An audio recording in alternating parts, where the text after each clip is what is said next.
She woke before the dawn bell. The barracks were still asleep, and the rhythmic breathing of the other recruits filled the hushed silence.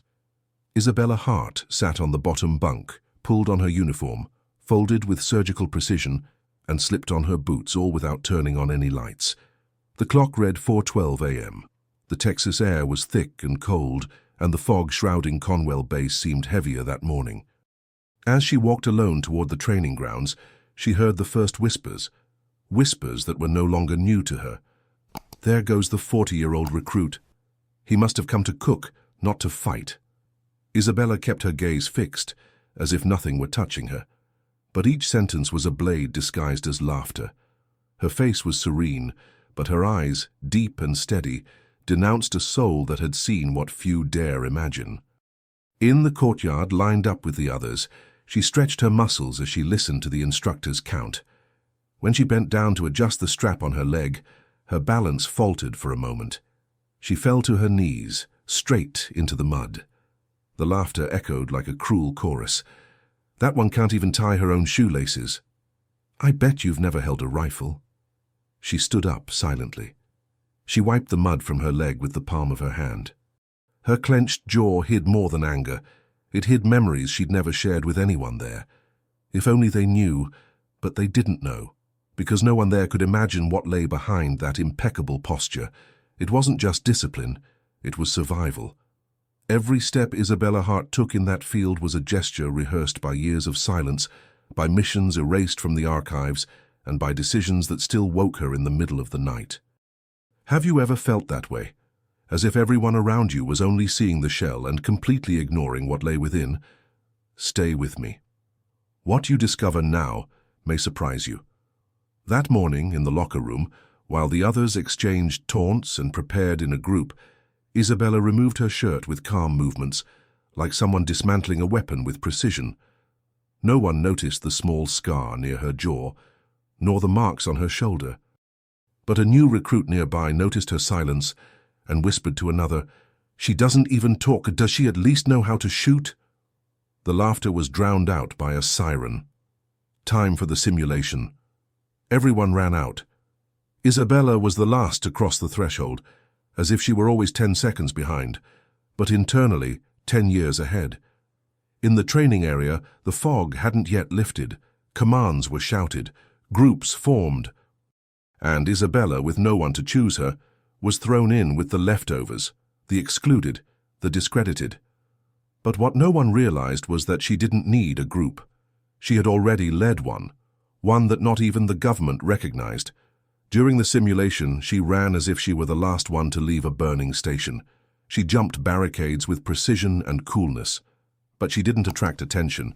After all, she didn't shout. She didn't command. She just did. While others stumbled with arrogance, she maintained absolute focus. Still, the comments continued. Who brought the librarian to war? That one will fall on the first real field day. And maybe it was true. Maybe she would fall. But if she did fall, she would fall protecting someone. That at least she would never give up again. Late in the morning, sitting alone in the cafeteria, she heard one of the boys say loudly on purpose, "If we had a real mission, we would let her take care of the kitchen." She didn't look up or respond, but deep down, somewhere in her memory, the image of a metal door formed. A door with a black symbol, a viper wrapped around a dagger, a unit that never officially existed, a name she buried years ago. The time for silence was ending, and they still didn't know who they were dealing with. And it was at that exact point that fate began to watch in silence. The siren cut through the wind like a blade. The metallic sound echoed between the buildings of Conwell Base, summoning the recruits for the toughest exercise of the week. A simulated evacuation under pressure. The sky was still covered in heavy clouds, and the damp earth slid beneath each soldier's boots. Shouts of commands, horns, and the popping of smoke grenades created a chaotic choreography where anyone who hesitated fell. Isabela ran down the hill alongside her platoon, her rifle slung across her back and her gaze fixed on the terrain. She didn't stumble, didn't breathe heavily, didn't show any exertion, but inside she struggled against a weight that wasn't physical. Each step toward the target was like reliving that night, the last mission from which no one returned in one piece. That's when he heard the scream. A young man had slipped on a wet rock and twisted his ankle. The sound of bone giving way under the weight of his body was sharp, unmistakable. The recruit screamed for help in desperation. The others hesitated for 2 seconds. Then came the sergeant's voice, harsh and sharp. "Leave him alone, he's a casualty, move on." And they obeyed. All of them. Except her. Isabela stopped. Her eyes met the fallen boy's. The boy couldn't have been more than 19. He was pale, trembling, and already beginning to lose control of his breathing. Without thinking, she turned back. She knelt in the mud, positioned his body on her shoulders, and began climbing again, against the timer, against the stream of recruits, and against her own direct order. The mud was heavy, the load was heavy, and so were the memories. She had done this before, but on another continent, in another time, in another uniform. That time, the soldier she carried didn't survive. Blood ran down her back as she crossed the border without a map, without a radio, without backup. And still she carried. This time the burden was different. It was symbolic. It was a reminder that even if you tried to erase the past would always find a way to resurface. When she finally crossed the finish line, nearly collapsing, there was absolute silence. All eyes were on her, some with contempt, some with doubt, but none with respect. The sergeant approached like an execution judge. "Do you think this is a joke?" She didn't answer. "You broke protocol. You're off the mission. Out." The humiliation was public. The recruits watched her as if she were a broken piece of a system that demands perfection. No one defended her. No one even approached her. But the cruelest thing was the muffled laughter coming from one of the boys. "That one will ask for leave until Sunday." And it was at that moment, at that exact instant, that something broke inside her. Again. Because this wasn't just an exercise. It was a symbolic repetition of everything I'd experienced behind the scenes of operations where there was no applause, no audience, no recognition, where there was only pain and silence. She spent the rest of the afternoon carrying equipment as punishment. No gloves, no rest. The skin on her hands slowly split open, until blood began to stain the fabric of her uniform. Every coiled rope, every lifted box, was a vivid reminder that, even among those who should understand the language of sacrifice, she was still invisible. As dusk fell, she sat alone in the courtyard outside, near the weapons shed. The sky was darkening, and the breeze carried the smell of iron from the tools and wet earth. She was dirty, exhausted, and hungry. But she didn't complain. She never complained. Her body trembled slightly, more from exhaustion than from the cold, and yet her mind wasn't there. She was far away, in a desert where the silence was broken only by gunshots and coded voices on the radio. She remembered receiving the mission that changed everything. The night she was called not by name but by number, and the tattoo she now kept covered, almost faded by time, was shown as a dark passport to a destiny one cannot choose. Only obey. But in that present in Conwell, all people saw was a woman outside the norm, out of age. For a due script, outside the box that the base imposed to define what strength is. What they didn't know was that this wasn't a fresh start for her. It was a test, not of physical endurance, but of emotional control, because if anyone discovered what Isabela was truly carrying, they wouldn't laugh. They would be silent. And it was precisely this coldness of hers that started to bother me. The next morning, when she returned to the camp, she noticed something strange. A group of recruits were watching her from afar. They whispered.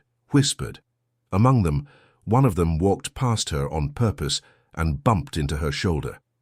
"Be careful not to hurt yourself, Grandma," and he laughed. She just turned her face away slowly. She didn't say anything, but her eyes... Oh, her eyes. That made the boy's laughter falter for a second. The sergeant didn't intervene. No one intervened.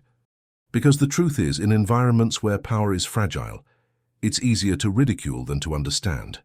But even silence has its limits. And that afternoon, that limit began to be challenged in an unexpected way. While cleaning the field, Isabela rolled up the sleeve of her uniform to adjust the bandage on her arm that she had forced the day before. That's when someone noticed her.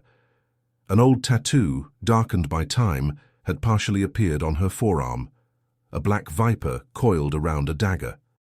Symbols circled the design like indecipherable codes. A man saw her and froze.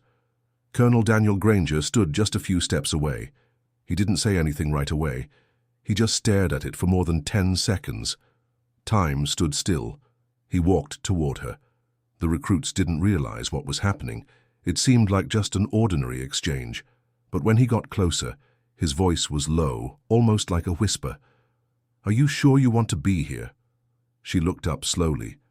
"That mark? Only 7 soldiers in the world have ever carried it, and 5 didn't return." Isabela didn't answer. She just calmly lowered her sleeve. The colonel took a step back, as if he had just seen a ghost. But he said nothing more. From that moment on, something changed. The looks, the attitudes, the orders. But nobody knew yet who she really was, or whatever else she carried. If this story touched something inside you, comment, "There are things we never forget." Night descended heavily on Conwell Base.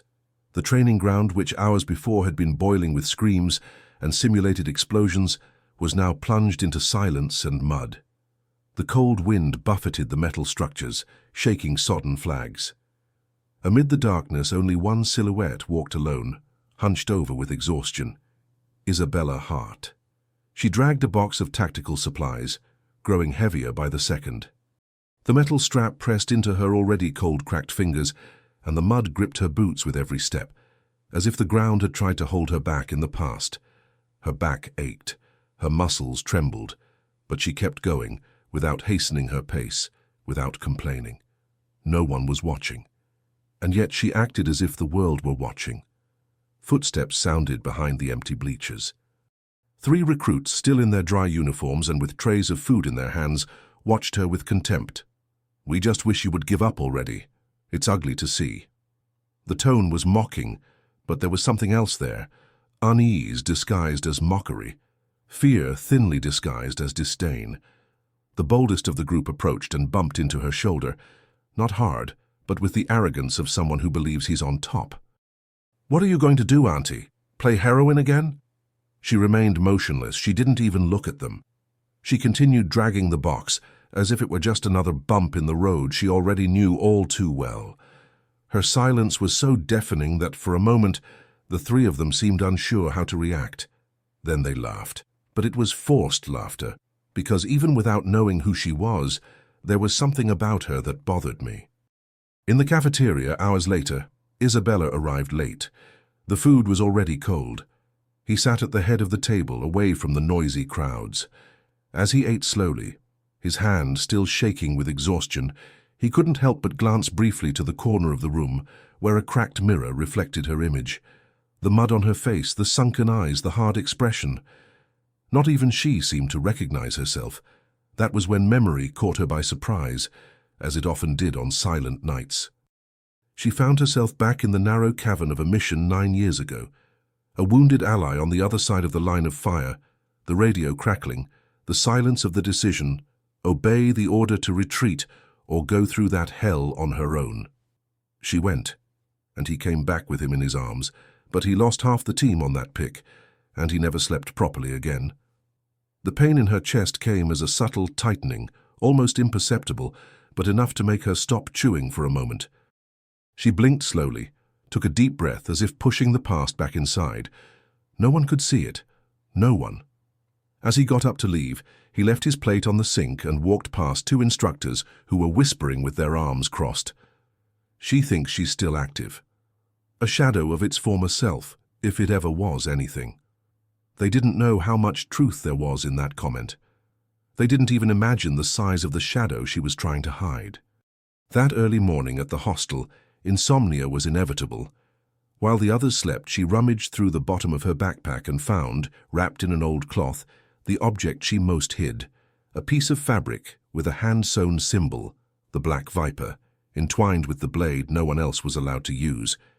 It wasn't an official coat of arms.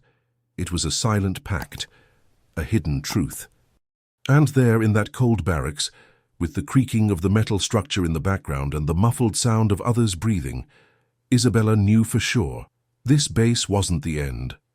It was merely the beginning of a new confrontation, this time not with armed enemies but with the ghosts who insisted on questioning her worth. The next day, the mood in the camp had changed, slightly but enough for her to notice. When she entered the courtyard, two sergeants stopped their conversation upon seeing her. One of them, the same one who had loudly humiliated her, now avoided eye contact. Something in the air had shifted, and then came the look. Colonel Granger watched her from the balcony of the officers' quarters, arms crossed. As soon as she noticed him, he gave a slight nod. It wasn't a gesture of superiority. It was a gesture of recognition. There was a message there, and she understood. During the practical training, the groups were redistributed. For the first time, Isabela was put in charge of a small team. Not as a leader, yet, but as a temporary guide. The others seemed uncomfortable with this. One of the young men, the same one who had pushed her earlier, whispered, "Now Grandma's going to be in charge. This has got to be a joke." But nobody laughed. There was tension, but there was also something different, unspoken respect or fear. Hard to tell. During the simulation, she took the lead in the group, navigating obstacles with precision. She used shortcuts no one taught her. Her instructions were short, almost dry, but they worked. At the end of the exercise, the group that had previously despised her finished first. Still, silence prevailed. That night, sitting outside the base, Isabela stared at the dark sky. Something was about to happen, a new challenge, a calling, and this time it wouldn't be a simulation. The past had come back to get her, but this time she wouldn't run away. Comment there. Some scars never go away. The sound of the barracks that night was different, less noisy, denser, the creaking of the metal bunks, the spaced breathing of the other recruits, and the distant ping of the rain beginning to fall outside created a kind of bubble where time seemed to slow down. Isabela sat down carefully on the bottom bunk. Her body, covered in invisible bruises and hidden chronic pain, seemed to be asking for a respite. But it wasn't her physical body that weighed most heavily. The real pain resided elsewhere. She waited until everyone was asleep. Only then did she pull out the backpack she kept under her bed. She pulled out a small metal box, weathered with age, its edges dented and its clasp nearly loose. Her hands, still marked with the day's grime, hesitated for a second before opening it. Inside, a piece of who she used to be, an old photo, 4 soldiers, faces covered in soot, uniforms without coats of arms, an aircraft in the background, partially destroyed.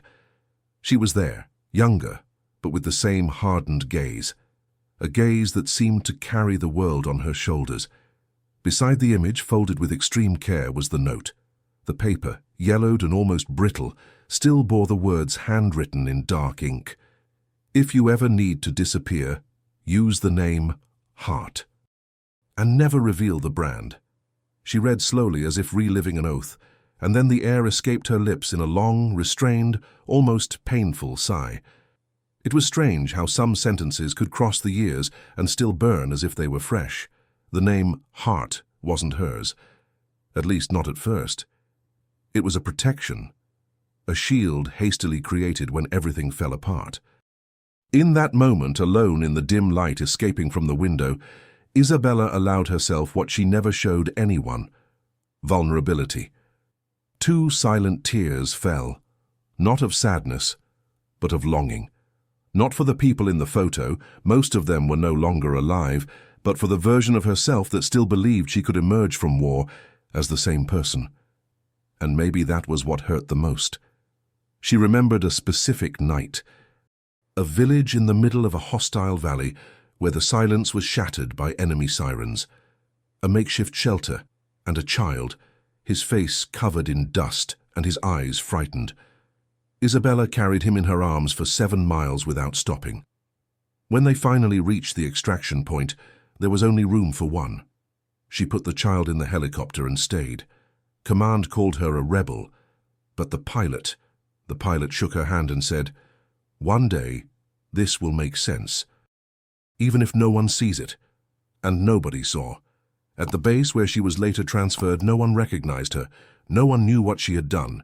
The official report didn't even mention her name. She became a ghost of her own deed. That night in Conwell, decades later, she still carried that silence. But something had changed. Colonel Granger. The look in his eyes, his reaction to the tattoo, the way he looked away, as if recognizing a symbol that should no longer exist. It lit a spark inside her.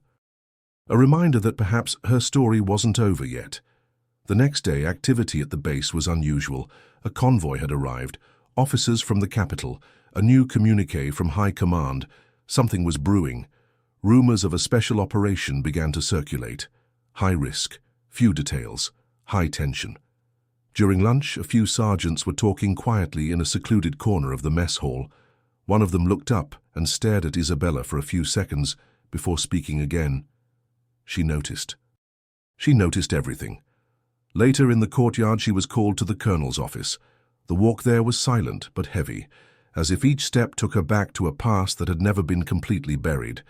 As she entered, the colonel was standing, looking out the window. He merely turned his head. "They've closed the operation group, but they're hesitating about who will lead it." She didn't say anything. "I asked for you to be evaluated, formally." Silence. "If you accept, you will need to show who you really are." Isabela took a deep breath. Her gaze didn't waver, but for a moment her heart seemed to beat slower. The colonel approached. In a lower voice he said, "They still don't know what the Black Viper means, and they may never know, but I know, I saw it. And if you're ready, it's time to step out of the shadows." She didn't answer right away. She just nodded slightly. Leaving the room, she crossed the hallway and encountered the same group of recruits who had mocked her earlier. One of them, the youngest, clutched his helmet to his chest. He looked unsure. "They're saying you're going to lead. Is that true?" She looked into his eyes. There was no anger, no pride, only conviction. "They're saying a lot of things, but when the time comes, you'll know who I am." That night, for the first time in weeks, she slept before midnight. Because the mission was coming back, and with it the truth too. Comment here. There are marks that no one understands, but we carry them anyway. The sun had already set behind the mountain range when Isabela concluded the day's final exercise. The field was nearly empty except for her, kneeling beside an open container, folding soaked tarps and gathering tactical vests with her hands still stained with dried mud. The smell of sweat, gunpowder, and earth permeated the air. In the background, the low hum of generators gave a sense of undeclared war. She didn't complain. He'd grown accustomed to that kind of isolation, but tonight there was something different in the air, a weight, a pause, the feeling that something was about to be brought out of hiding or forcibly uncovered. It was at that moment that he heard the voice. "Are you hurt?" The question didn't come from one of the young soldiers. The voice was deep, firm, but with a strange tone, almost human. Isabela turned slowly. Colonel Daniel Granger walked toward her with measured steps, hands behind his back, his face partially shadowed by the field light. He stopped less than 2 meters away, and, for the first time, he truly looked at her. She tried to hide her arm, but it was too late. The sleeve of her uniform had slipped down while she was tying a makeshift restraint strap, and the skin of her left forearm was visible. There, among the marks of time, lay the tattoo. A black viper entwined with a short dagger, flanked by almost archaic symbols. The colonel paled. The silence between them lasted exactly 7 seconds, enough time for tension to thicken the air.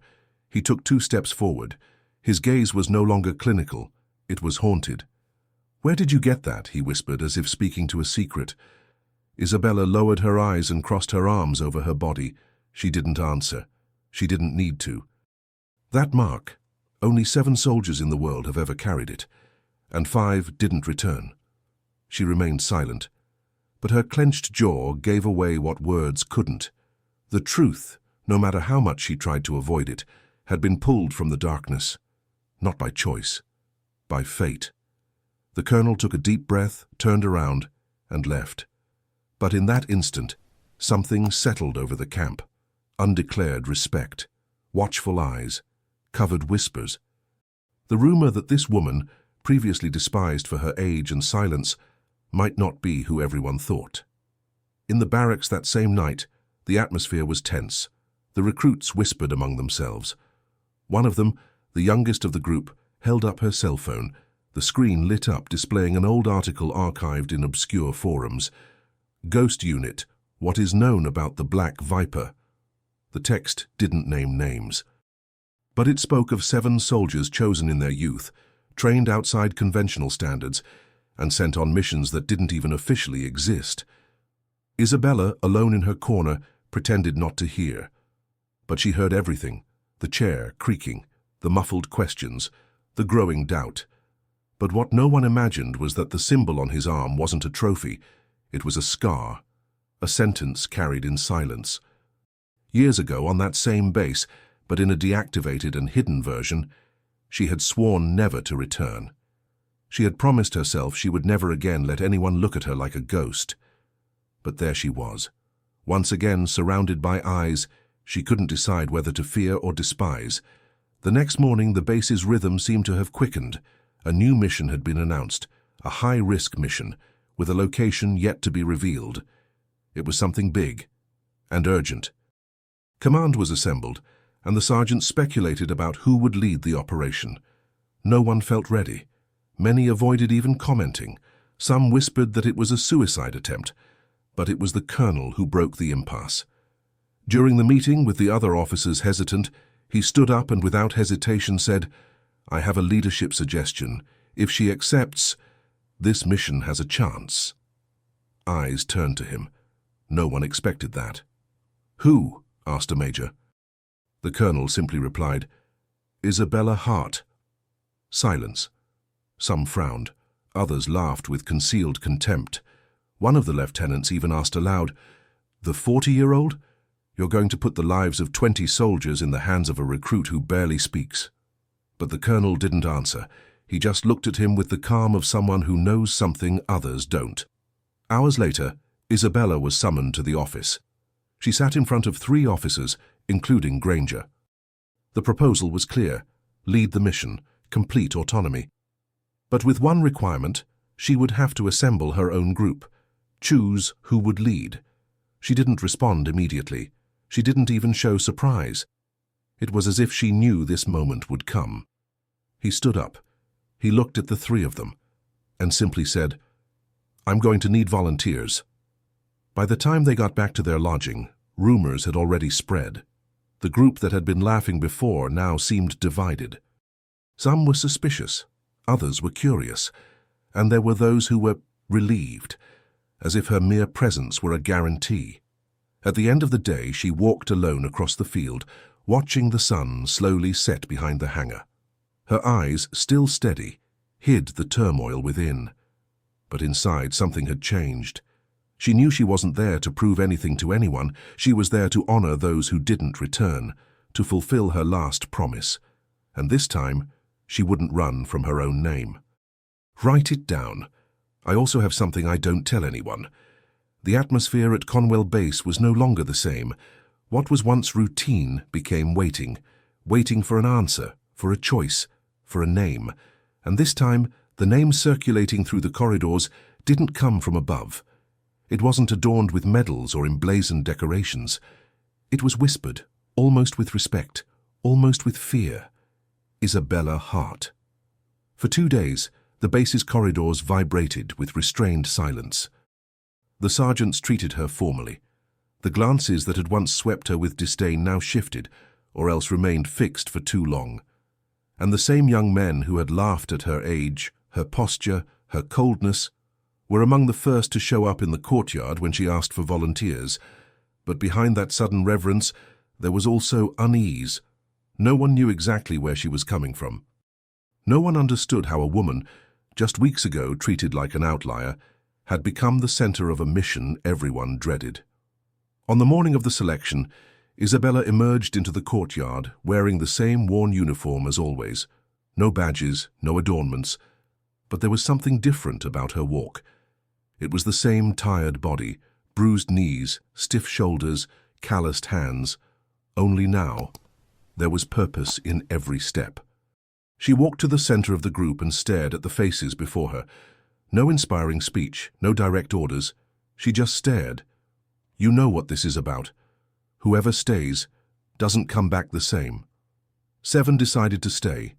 The same ones who mocked her, the same ones who doubted her. And perhaps that was exactly why they stayed. Because now, somehow, they sought more than just following orders. They sought redemption. Behind the scenes, command was still debating. Some superiors thought it was too risky. Others said it was provocative to put a misplaced recruit in charge of such a young group. But Colonel Granger wouldn't back down. He knew. And that alone was enough. In the private room where the mission details were delivered, Isabela read the report with the attentive gaze of someone who understands what's between the lines.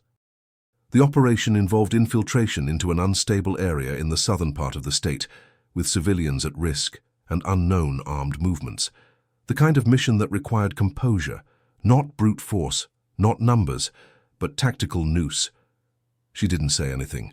She just picked up the map, traced a route with her finger and pointed, "Over here, they don't expect that." The major next to him frowned. What if it goes wrong? Isabela didn't answer. She knew all too well the weight of a poorly made plan. She had already buried people through hesitant decisions, and for that very reason, she would never hesitate again. In the barracks that night, alone in her corner, she mentally reviewed every detail. The entrances, the exits, the risks, the names of the volunteers, one by one. She couldn't lose anyone. Not this time. He remembered a voice, an echo from his youth. From when, years ago, a captain in the Black Viper unit had said to him on a cold night like that, "A true leader carries his own, or comes back carrying them." Isabela knew, and that's why. Insomnia came as always. The next morning, activity was quiet. The 7 volunteers waited in the hangar. When she arrived, one of them, the youngest, handed her the vest with trembling hands. "I thought you should check the equipment, just to be sure."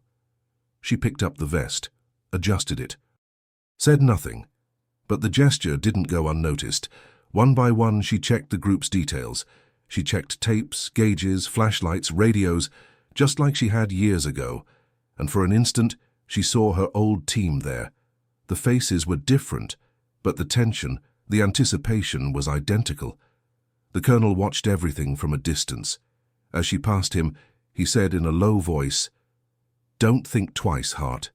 They need you, and they have no idea what you can do." She stopped. She took a deep breath, and for the first time she answered, "Neither do I, but I know what I won't repeat."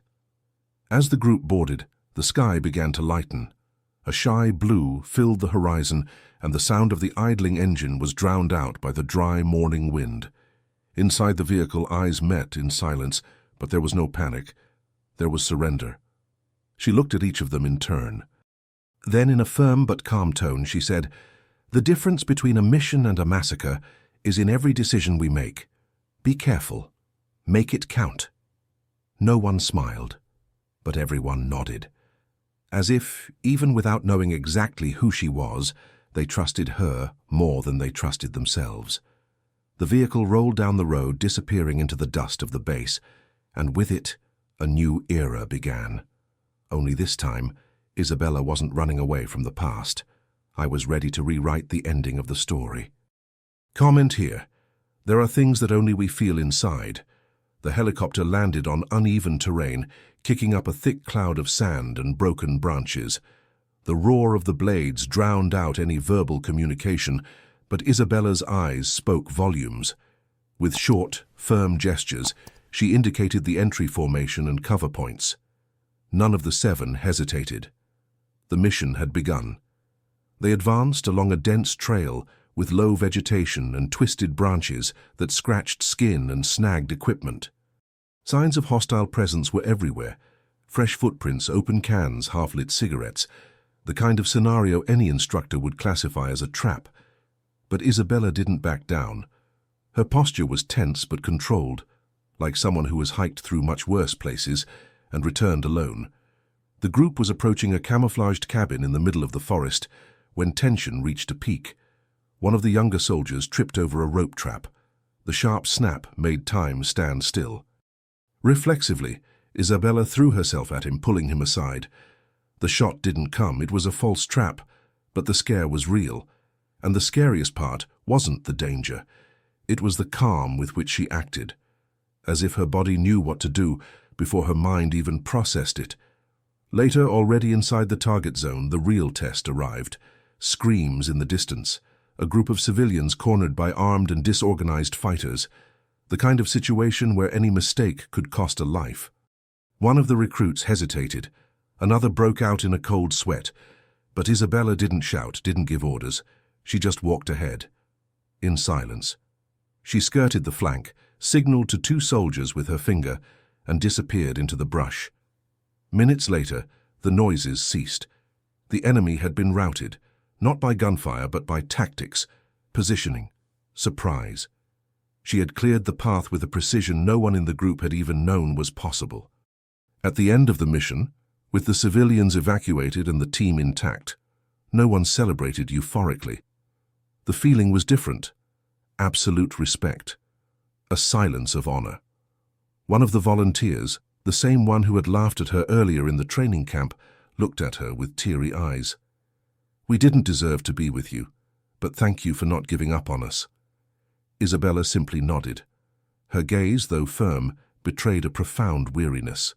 Not just physical, but also spiritual. It was as if, by saving those young people, she had reclaimed a part of herself that she had left to die years ago. The return to Conwell Base was discreet. No fanfare, no speeches, but the impact was immediate. When she stepped off the transport, the entire base looked different. Colonel Granger was waiting for her, cap in hand. He said nothing.